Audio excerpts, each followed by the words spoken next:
চাকরি হয়নি, কষ্ট তো অবশ্য হয়। পা নেই তো কি হয়েছে, দু হাত তো আছে।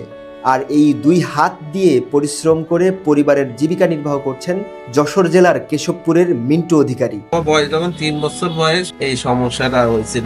কষ্ট তো অবশ্য হয়, তারপরও ভাবি যে আমি অসুস্থ হয়েও আমি কারোর উপর নির্ভরশীল না।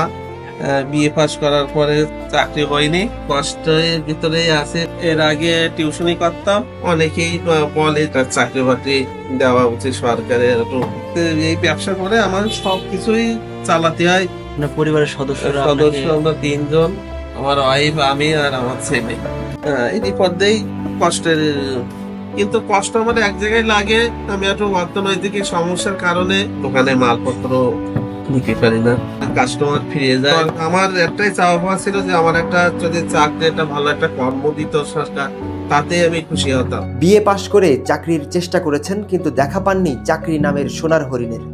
বর্তমানে চা সিঙ্গারা বিক্রি করছেন তিনি, আশা সরকারি সহায়তা পাওয়ার।